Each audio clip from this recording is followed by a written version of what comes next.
आपका तो इसमें एक प्रोग्राम रखा था हमने डेमोन्स्ट्रेशन जो यहाँ पे यूनिट्स है सारी उनका थोड़ा ना हो आपको पता होना चाहिए कि क्या है और किस तरह से कर रहे हैं। तो स्टार्ट हम यहाँ से करेंगे कि साइलेज जो बनाते हैं साइलेज इसकी इंपॉर्टेंस क्या है। ये भी एक एंटरप्रेन्योरशिप डेवलपमेंट के लिए एक एवेन्यू है और इसको भी अडॉप्ट कर सकता है कोई और अपना रोज़गार कमा सकता है। तो लार्ज स्केल पे या स्मॉल स्केल डॉक्टर एजाज साहब आपको बताएंगे कि इसमें जो साइलेज में क्या क्या चीज़ें लगती हैं और किस तरह से हम बनाएं और बेटर क्या रहेगा, किस तरह से हम कर सकते हैं। जैसे हम यहाँ पे नेशनल एरोमेटिक प्लांट में एक ट्रेनिंग चल रही थी फॉर एंटरप्रेन्योरशिप। ऐसे ही हमारे डिस्ट्रिक्ट गांधरबल में या कश्मीर में बहुत सारे ऐसे लोग हैं जो डेयरी फार्मिंग से रिलेटेड है और उस डेयरी फार्मिंग के रिलेटेड काफ़ी ज़्यादा एंटरप्रेन्योरशिप है। और अगर आपको पता होगा कोई आपके इंटरेस्ट हो डेयरी फार्मिंग में, देयर इज़ मोर देन 50% जो कॉस्ट होता है इनपुट कॉस्ट डेयरी में, दैट इज़ फोडर। और जो चारे का खर्चा है ये सबसे ज़्यादा इम्पोर्टेंट। और हमारे स्टेट में चारे की बहुत ज़्यादा कमी है क्योंकि यहाँ पे सीज़न शॉर्ट है और हमारे पास बहुत लिमिटेड चॉइस है, हमारे पास फोडर अवेलेबिलिटी होती नहीं है। तो उसको अब कैसे उसको हम कर रहे हैं, उसको कैसे हम मीट कर रहे हैं, उसमें एक साइलेज जो है साइलेज प्रोडक्शन एक अच्छा एवेन्यू है। साइलेज प्रोडक्शन में हम क्या करते हैं कि हम जो फोडर हमारा है उसको हम एट ए प्रॉपर स्टेज, जब उसका जो मॉइस्चर है दैट्स अराउंड 60 to 65%, और जब वो फ्लावरिंग में कोई भी क्रॉप आती है, हमारे पास मक्का हो उसकी जब टसलिंग हो जाती है, या हमारे पास एमपी चेरी हो उसकी जब उसका जो अरो निकलता है ऊपर, या हमारे जब ओट्स हो उसकी जब फ्लावरिंग होती है, ऐसे हमारे डिफरेंट क्रॉप जब वो रिप्रोडक्टिव स्टेज में आ जाते हैं तो हम उनको हार्वेस्ट करते हैं। उनको हार्वेस्ट करने के बाद यहाँ पे आके उनको क्या किया जाता है छोटे छोटे टुकड़ों में, दैट इज़ मैकेनिकल शैफर। उसके बाद उसको लोड किया जाता है इस मशीन में और ऑटोमेटिकली इसको ये कंप्रेस करके डिफरेंट बेल्स बनाता है और इन बेल्स को फिर 1 महीने तक स्टोर किया जाता है कहीं भी, दे आर वेदर रेजिस्टेंट। और लगभग 45 डेज़ के बाद आपको साइलेज मिलता है। और इस साइलेज के बहुत सारे फ़ायदे, एक तो ये है कि अगर आपको इन सीज़न आपका फोडर आपको ज़्यादा मिल रहा है तो आप उसको उठा के स्टोर करके अपना जो लीन पीरियड या विंटर मंथ जो है उसके लिए आप इसको प्रिजर्व कर सकते हैं। अब आप पैसे भी वहाँ से फोडर लेके अपने घर पे कहीं भी इसको सेव कर सकते थे, तो इसकी ज़रूरत नहीं थी। लेकिन उसमें क्या होता है अगर आप सीज़न में ज्वार है, बाजरा है, कोई भी फूड क्रॉप हो, जब आपको वहाँ से ला के उसको घर पे स्टोर करेंगे तो वो सूख जाएगा। और सूखने से क्या होगा, उसका जो सारा जो प्रोटीन कंटेंट है वो सारा जो उसका वो लॉस हो जाएगा। और दूसरी चीज़ ये है कि जब वो सूखता है तो हमारा जो एनिमल है वो उसको पसंद नहीं करता, क्योंकि हर किसी को, चाहे इंसान हो एनिमल हो, हर किसी को जो टेस्ट और जो कलर है, जो ग्रीनरी है वो सबको पसंद है। हमारे एनिमल्स जो उनको भी पसंद है वो चाहते हैं कि हमें ग्रीन फोडर मिले और उसकी जो पेलेटेबिलिटी हो वो नरम हो, ताकि उनको मज़ा आता है खाने में। तो उसके लिए साइलेज बहुत ही अच्छा है, इसको स्टोर किया जाता है प्रॉपरली। और फिर इसको डिपेंडिंग ऑन द कि आपका जो एनिमल है वो कितना दूध देता है, उसके हिसाब से उसको 3 किलो 4 किलो पर डे के हिसाब से उसको खिलाया जाता है। तो उसमें दोनों फ़ायदे, एक तो आपका जो प्रोडक्शन है एनिमल का, जो मिल्क प्रोडक्ट है, मिल्क प्रोडक्शन है वो बढ़ेगा, और दूसरा ये एंटरप्रेन्योरशिप डेवलपमेंट। अगर एक एरिया में 5-10 फार्मर है वो इकट्ठे मिलके एक ये जो ऑटोमेटिक साइलेज यूनिट है इसको प्रोक्योर करके वहाँ पे अपना साइलेज बना सकते हैं। बाकी अगर आपको कुछ पूछना होगा आगे सर, साइलेज के बारे में एक एनिमल को कितना देना है एक दिन में? इनिशियली ये, क्योंकि ये साइलेज जो है इसका पीएच जो है वो लो होता है, तो एकदम से स्टार्ट नहीं करने से, अगर आप एक एनिमल को जो 10 किलो दूध देता है उसको अगर आप 10 किलो ग्रीन फूड में 15 किलो देते हो तो आपको इनिशियली उसको 2 किलो से स्टार्ट करना है, 2 किलो 3 किलो से। तो आप धीरे धीरे उसको 50% तक भी उसको सब्स्टिट्यूट कर सकते हैं। आप इसको फिर पूरा इसको यही नहीं देना है, साइलेज भी देना है और बाकी जो चारा है, बाकी जो घास है वो भी देना है, ताकि उसको इससे प्रोटीन मिले और उससे उसको कार्बोहाइड्रेट भी मिले।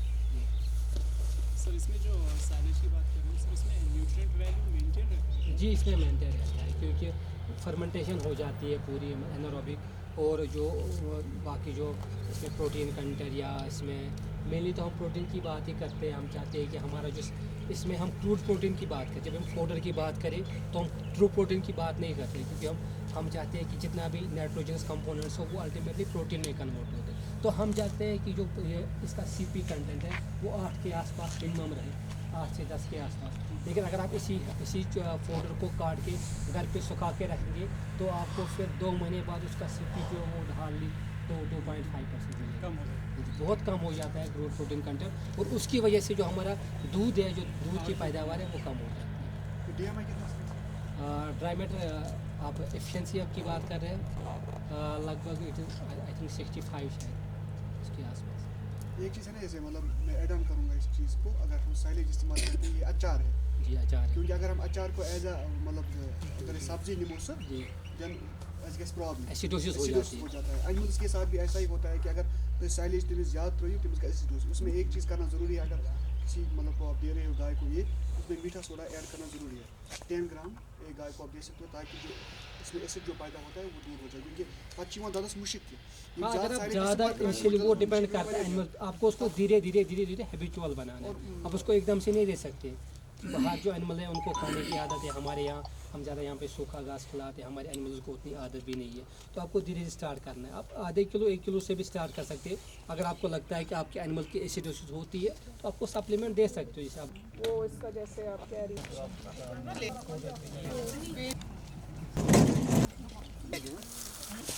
तो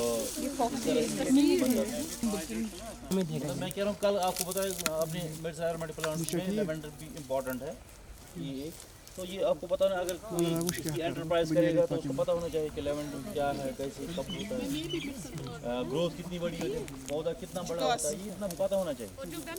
कर साथ ज़्यादा प्यार ये अच्छो सो हाँ उसमें मिनट है ना उसी का एक नहीं, इसमें कटिंग भी लगा सकते हैं। हाँ स्टेम काट यहाँ से काट दीजिए, बस बिल्कुल काट दिया और ये लगा दीजिए। इसी तरह से यहाँ से इसके कट कर सकते हो, इसको कट कर सकते हो, इसको कट कर मदर प्लांट ले सकते हैं, मदर प्लांट रख सकते हैं वहीं पे, क्या यही पूरा भी लगा सकते हैं। ये ज़रूरी नहीं कि बस आप पूरा भी लगा सकते हो, और कटिंग इसकी दे सकते हैं। जहाँ पे ज़्यादा ब्रांच उसके हैं उसमें तो एक से 5-5 6 निकलेंगे, वो आप लगा सकते हैं।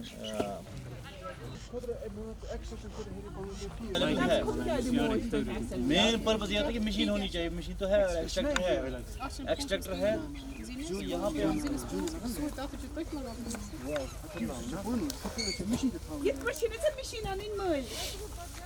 ये फर्नेंस है इसकी, जो चिमनी इथे ये लगाई थी फर्नेंस, तथ मे त्रावान जुन, उसमें लगाते हैं, फिर आग जलती है और ऊपर इसमें सारा वो फीड करते हैं मटेरियल, तो फीड करने के साथ साथ हीट अप हो जाता है, वहाँ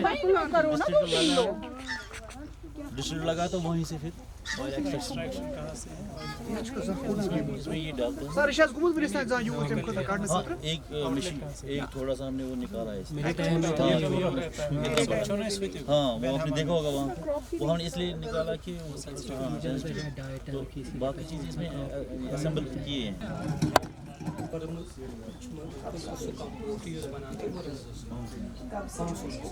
कंपोस्ट को कह चीज डिकम्पोज खाद गोड़ कर पोस्ट या चीज तुलान त्रावान या गोड़ नबर मगर तथ मज क्या सोत ग सोत तैयार, मगर तथ ऑल्टरनेटिव क्या वर्मी कंपोस्ट हम क्या करते हैं, हमारे पास जो भी निकलता है हमारे कैटल फार्म से, चाहे हमारा डंग हो, चाहे हमारे पास हमारा घास हो, चाहे फॉर्म लीव्स हो, चाहे हमारे पास वेजिटेबल रेसिड्यू हो, जो भी हो except meat and meat products, cheese, butter, जो हमारे पास प्रोटीनिशियस कंपोनेंट है हम इसमें नहीं डालते।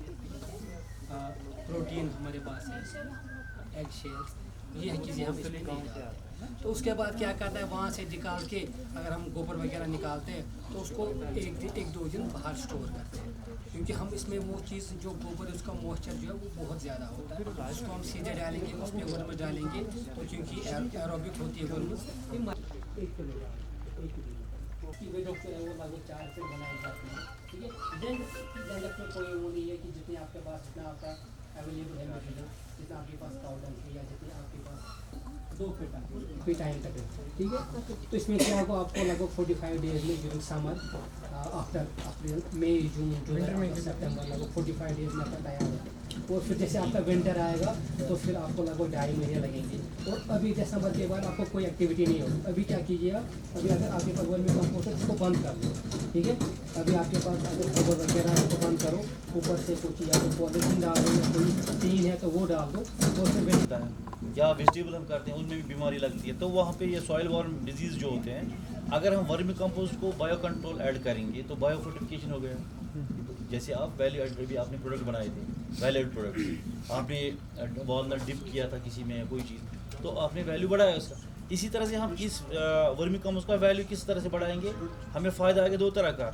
एक तो वर्मी कंपोस्ट हमें डालना ही है, दूसरा हम ऐड कर रहे हैं बायो कंट्रोल एजेंट, तो डालेंगे वहाँ पे हमें दवाई छिड़कने की ज़रूरत ज़्यादा नहीं है। फिर ये इसमें एस्टेब्लिश होता है ट्राइकोडर्मा, और वहाँ पे उसके रूट जोन में या आप सॉइल में इम्प्रेगनेट करेंगे पहले ही, तो उसमें से क्या हो जाता है, वो फिर एस्टेब्लिश होता है ट्राइकोडर्मा इसमें, और हमें डिजीज़ फ्री हो जाते हैं। तो इस तरह वो बिज़नेस भी है। जैसे आप वर्मी कंपोस्ट 1200 रुपये में या क्विंटल या 1300 रुपये में या 1000 रुपये में, तो आप उसका ये ऐड करके 1500 रुपये में बेच सकते हैं, 18 रुपये में बेच सकते हैं। इसके लिए आपको मार्केट नहीं ढूंढना है, इसकी बहुत ज़्यादा डिमांड है और अवेलेबल नहीं है। हाँ, मैं बताऊँ।